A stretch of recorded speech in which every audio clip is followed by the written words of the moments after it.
Hi everyone. In the previous video, we have seen about hypoxia, right? Now we are moving on to the other respiratory disorders. Okay. So now we'll discuss about one kind of respiratory disorder just known as oxygen toxicity. Oxygen toxicity. This is just an opposite condition of hypoxia. What is hypoxia? Hypoxia is the inavailability of oxygen to the cells, right? But what about oxygen toxicity? In such a kind of condition, what happens is that the oxygen content in the blood is very much higher. Okay, the oxygen availability to the body will be very much higher. For example, if the person is residing in a region, in a hyperbaric region, that means a region where the atmospheric pressure of oxygen is very high. Okay, in such a condition what happens is that the oxygen availability to the body will be maximum, will be high. Okay, will be maximum. Okay, so what happens? The oxygen content in the blood also will be higher. The oxygen availability to the cells will also will become higher, and the cells will utilize the oxygen. Okay, and what happens? The metabolic reactions within the cells can also become hyper.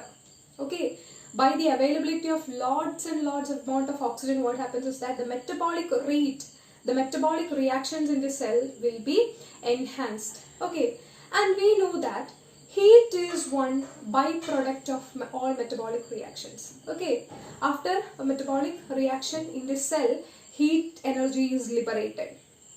Okay, by means of this enhanced metabolic rate, lots and lots amount of heat is generated, and by which the cells or tissue in the body can get damaged. Okay, so the body temperature in any instance, it have to be kept normal, but by the hyperactivity of the cells, that is by the hyper condition of this metabolism, what happens is that lots and lots amount of heat is generated, and by means of this the cells can be damaged. Okay, especially in the brain cells. The brain cells also can damage by means of increased metabolic reactions. And some symptoms of oxygen toxicity is convulsions, coma, and ultimately it can be lead into death. Okay, what are convulsions? Convulsions are just like epilepsy. Okay, just like epileptic seizures. You might have seen people rapidly contracting and relaxing their muscles during epilepsy, right? That is the unconscious movement. Okay, the uncontrolled movement of the body by means of increased rate of muscle contraction and relaxation. That is what is known as the convulsions. Okay, what is coma? Coma is a state of unconsciousness. Okay, the person will be unconscious. Okay, such a condition is known as coma. So these are some neurological disorder that is caused by the oxygen toxicity. Okay, and third one is hypercapnia. Hypercapnia also we have already seen. Hypercapnia is a condition in which there is increased accumulation of carbon dioxide within the body. Okay, that is, if the carbon dioxide is building upon the body, what is happening? Either the carbon dioxide can be present within the body as gaseous state itself, that is in combination with hemoglobin. Otherwise, it can be present in blood as bicarbonates. Okay, this carbon dioxide sometimes can be turned into carbonic acid, and this carbonic acid can dissociate into H plus ions and bicarbonate ions. Okay, so if there is more carbon dioxide in the blood, you can see more H plus ions in the blood. Okay, more H plus ions in the blood means what? The pH of the blood can be altered. Normal pH of the blood is between 7.3 to 7.4, right?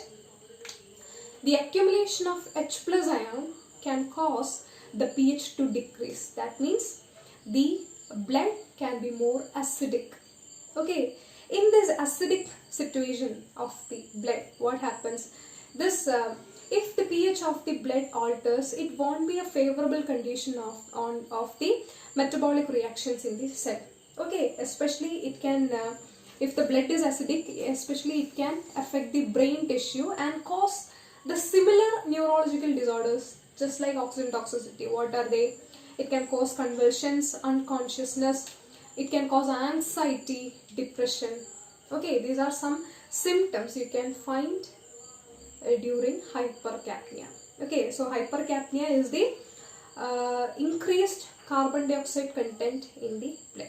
Okay, so if there is a poor ventilation, what are the causes of hypercapnia? If there is a poor ventilation, if oxygen is not getting into the lungs, but the carbon dioxide, it is continuously being produced in the cells. Okay, so if there is any obstruction in the respiratory passage, what happens? The carbon dioxide that is produced from the cell won't be going out of the respiratory passage due to some obstructions. Okay, it will be accumulated within the blood itself. Okay, it can be a cause of hypercapnia. And also by the depression of respiratory centers.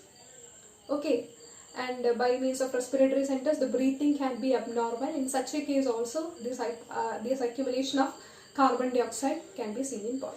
Okay, so this is the third case, that is hypercapnia. And next one is apnea. Apnea. So what is apnea? Apnea is the temporary stoppage of breathing. Okay, suppose for a particular period of time, if there is no breathing activity, it can be termed as apnea. Okay, sometimes it is just a normal physiological condition. Okay, voluntarily this apnea can be performed. Okay, for example, if a person need to hold his breath for some period of time, if I am holding my breath for some period of time, that is, I am not having any breathing activity for some period of time, and that is what is called as voluntary apnea. Okay, if the person consciously stops the breathing, it is known as voluntary apnea, and it can be held. The breathing can be stopped. It can range between 40 or 60 seconds. Okay, up to 1 minute the person, or even beyond that, the person can hold his breath. Okay, after reaching a particular point, the person will be again forced to take a deep inspiration. Okay, and that particular point is known as the breaking point. During a voluntary apnea, the person can hold this condition, that is, the person can hold his breath for some period of time. After a certain period, he cannot hold anymore. Okay, he is forced to have a forceful inspiration there. Okay, such a point is known as the breathing point, and this is absolutely a normal case. Okay, voluntary apnea is purely a normal case. And you can see one more, the other kinds of apnea. This is one kind of apnea. One other kind of apnea is deglutition apnea. Okay, what is deglutition? Deglutition means deglutition. Okay, deglutition means swallowing. Okay, while we are swallowing food, what is happening? While we are swallowing food, actually our breathing is stopping for some period of time. Okay, because when we are swallowing some food, what happens? This epiglottis, you know that it is a muscular flap. Okay, while we are swallowing, this epiglottis will be laying over the glottis. That is the continuation part of larynx. Okay, larynx is the continuation part of trachea, that means the windpipe. So while swallowing, this windpipe is temporarily closed by the epiglottis, and during which no breathing can occur.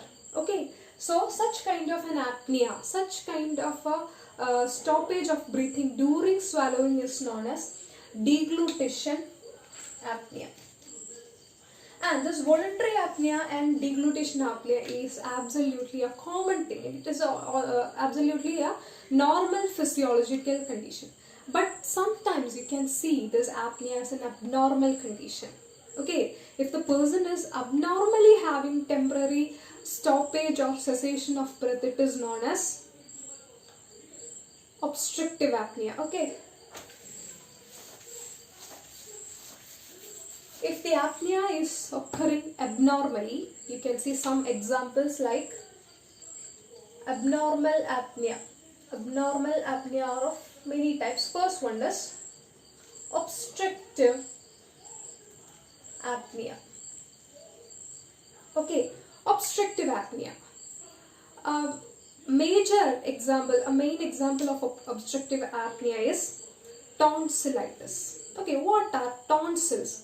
Tonsils are, you can at the back of your mouth, okay, back at your throat, you can feel some bulged area, right? Two bulged area you can feel at the back of the mouth. Okay, these are two lymph nodes which are known as tonsils. The inflammation of the tonsil is known as tonsillitis. Okay, inflammation of the tonsils, while the tonsil is having any inflammation, it will be swelled. Okay, these lymph nodes can be swelled. Such a condition is known as tonsillitis. So, by means of this tonsillitis also, it can infer a blockage in the respiratory tract.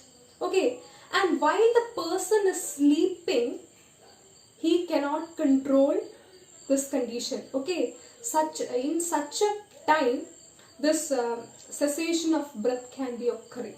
Okay, by means of this obstructive condition, during sleep, the person will be having this apneic condition by means of tonsillitis. Okay, and such a condition is known as sleep apnea. Okay, so please listen. Sleep apnea is an example of obstructive apnea. Okay, the cessation of breath during sleep, unconsciously. Okay, it can be by tonsillitis. It can caused by inflammation at any part of the respiratory tract, also by the inflammation of tonsils. Okay, so this is obstructive apnea, and sometimes other kinds of central apnea also you can see. Okay, B is central apnea. What is central apnea? Central, okay, something related to central nervous system.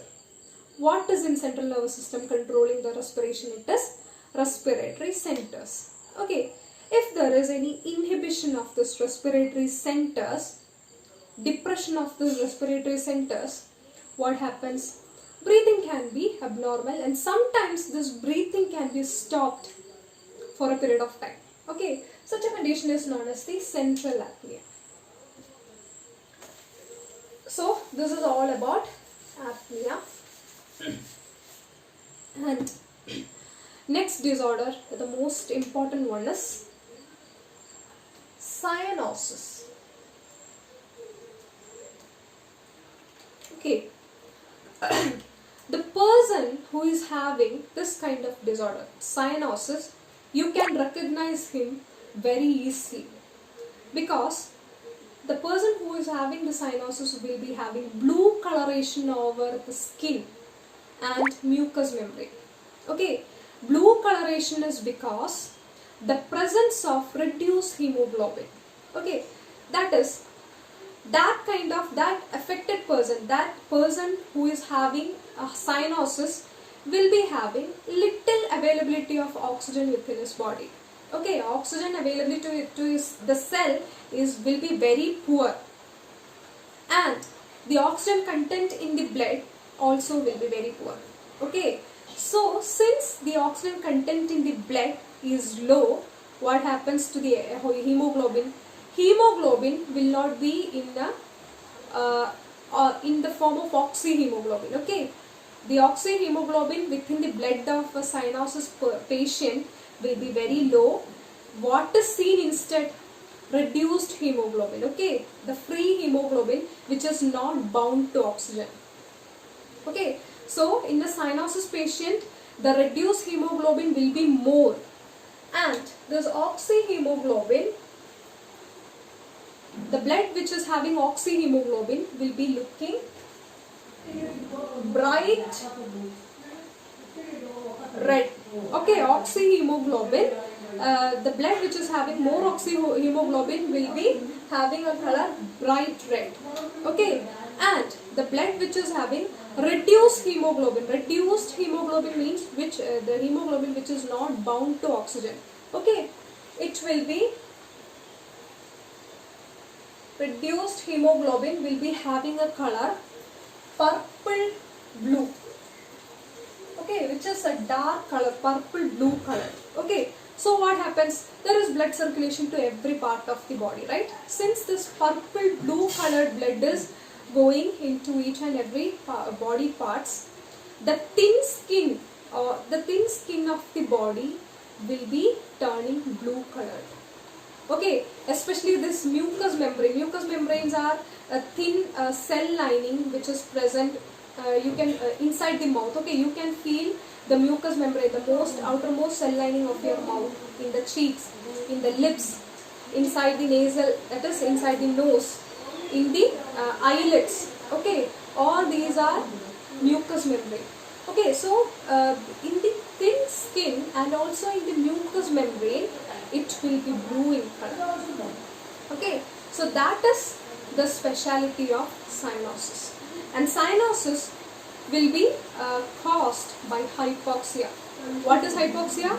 Reduced availability of oxygen. Okay, since there is no oxygen to the blood, what is happening? Since there is no oxygen content in the blood, there will be more reduced hemoglobin, so blue coloration to the body. Okay, and also altered hemoglobin is also one cause. Altered hemoglobin. If the hemoglobin won't be bound to oxygen, but hemoglobin, if it is poisoned, if it is combined with some other gaseous material, like if the hemoglobin is turning to methemoglobin, this methemoglobin is unable to grab oxygen. Okay, the methemoglobin will be having an oxidized iron atom, so it is not able to grab the oxygen. So by means, the methemoglobin is also a reduced hemoglobin which does not have the ability to combine with the oxygen. Okay, methemoglobin or the hemoglobin which is combined to carbon monoxide, such kind of poisonous gases. Okay, it is known as carboxyhemoglobin. Carbaminohemoglobin means hemoglobin plus carbon dioxide. Carboxyhemoglobin means hemoglobin plus CO, that is carbon monoxide. Okay, so these are some of the causes of cyanosis. And one more disorder, that is asphyxia. Asphyxia. Okay, this is the condition which is caused by combination of both hypoxia and hypercapnia. Okay, so in this kind of a condition, we can see both the characteristics of hypoxia and hypercapnia. What is hypoxia? Reduced oxygen availability in the body. What is hypercapnia? Increased accumulation of carbon dioxide. So within the body, oxygen content will be low, carbon dioxide content will be very high. Okay, such a condition is known as asphyxia. What are the causes of asphyxia? Asphyxia can be caused by some reasons like strangulation, or if the person is hanged, or if the person is drowned. Okay, so strangulation means if someone hold your neck very tightly, your upper respiratory tract will be completely blocked. Okay, if it is more hard and with more force, the respiration will be very difficult. Such a case, what is happening? Ventilation is not occurring. So carbon dioxide cannot comes into lungs. What happens to carbon dioxide? The cell is constantly producing carbon dioxide. So carbon dioxide will be accumulated in the blood. It will be increasing. Oxygen won't be getting into the body also. Okay. And also, if the person is hanged, also we can see, if the person is drowned also, proper ventilation is not provided to the body. Okay. So these are some kinds of reasons for asphyxia. So asphyxia is the combination of hypoxia and hypercapnia. Okay. Thank you.